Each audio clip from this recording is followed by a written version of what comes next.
Fine Wine, el tercer Congreso Internacional de Ribera del Duero, reunió a algunos de los líderes de opinión más influyentes del mundo del vino. Durante 3 días, los especialistas que pasaron por Aranda de Duero definieron los retos a los que se enfrenta la producción y la comercialización del vino de calidad. Behalf of the Consejo was to make sure that we had very experienced and prestigious speakers who would be able to share with us the positive learnings about fine wine. And I think the way I will define fine wine today is as something which is the very best. Fine wine is wine that, from a consumer point of view, they dedicate more energy, time and often cash. En esta edición, uno de los mercados con mejores perspectivas de crecimiento, Estados Unidos, tuvo una mayor relevancia. Los hábitos y los gustos del consumidor del vino de calidad están variando. La crisis económica, la creciente influencia de las redes sociales, el valor ecológico del producto y la nueva competencia internacional son las principales causas que están cambiando las tendencias de consumo. Estas fueron las conclusiones. You know, with the recession taking place primarily in the United States, the consumer began drinking wine from their own wine cellar, did not go out to dine at restaurants very often, and when they would go to the restaurant, instead of buying a bottle of wine for 2 persons, they would buy 2 glasses of wine, 1 glass per person. So the amount of wine that was consumed in restaurants dropped dramatically. At the same time, consumers are drinking more wine today than they did in the last 2 or 3 years, but they're buying the wines at the wine shop. En esta situación, en este contexto, los vinos de calidad vinculados a un origen están pasando por la crisis de una mejor manera.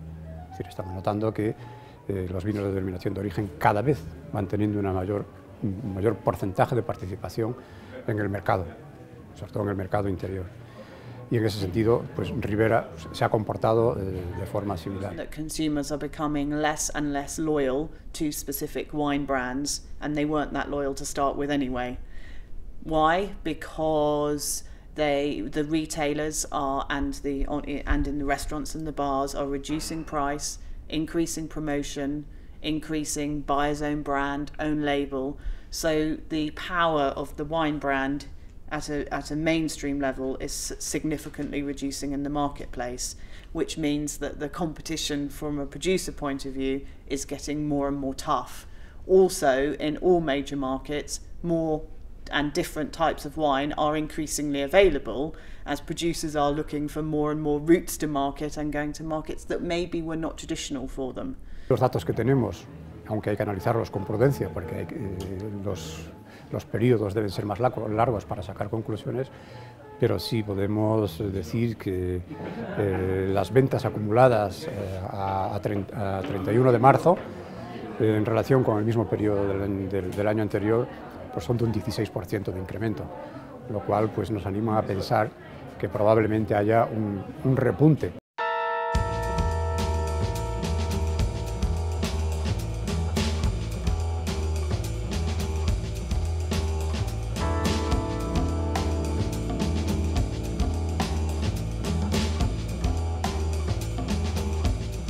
Having a good website is an absolutely essential thing where it's in English as well as in Spanish. I think that's very, very important. Where the translation is properly done, where there's a presentation of your wines, where there are images of your wines that people can download, where something that tells the story of the winery. Ernie Leuston was talking about needing advocates of your wines, and I think that's very true. You need an evangelist to sell your wine. So I think your website should be your part of your evangelism, if you like. That's one thing. I think certainly Twitter and Facebook. I think Facebook is very important, just so that people are aware of your brand. They become your friends. It gets more people out there. You can invite them to events. It's easy, you know. Press a button and you've invited 2,000 people to an event. And I think Twitter, Twitter, some people think Twitter is irrelevant, and I think Twitter, the speed with which information moves around the world and its brevity is revolutionizing communication generally. It hasn't yet revolutionized wine communication, but I think that's going to come. But today, with the social media and the blogging, you can actually take and go and talk to these consumers who have large voices. And when I say a large voice, they have influence for 30 friends. But if you take all of those little guys with those 30 friends, that adds up to a lot of people.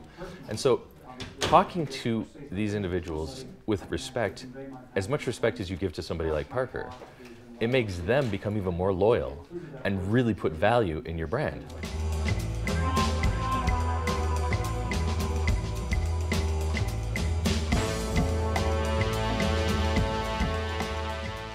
The trending, in buzzwords when I was kind of growing up in the industry were more towards, talking about these varieties and your systems and things like that. Right now, the new buzzwords are going much more towards organic, sustainable. The other words are vegetarian, vegan, anything that can basically convey your message of quality, or that you are doing something different, unique, or that's going to be special for your customer. As that message comes across, it's all about sustainability. We want to make sure that we're being good to the planet. We want to make sure that we're doing the right things, that we don't become one of those industries that gets targeted as being bad for the environment. California, it always tends to be a little bit more at the forefront of those types of things. It's an area that's pushing for different sustainable energies. It's an area that's definitely pioneered the organic and the sustainable aspect within grape farming. I think you'll see it branch out even more so as we move forward. Biodynamic is actually much more of a French thing that we're adopting in California because it applies many of those philosophies with some other ones. But I think it is becoming more and more important to our consumer. It's almost more important than the origin in some cases when some people go shopping. Because there are some people that they basically do their shopping based on those premises if it's organic. There's whole grocery stores are committed to only organic products, and you can't even put your wine in those stores unless you are.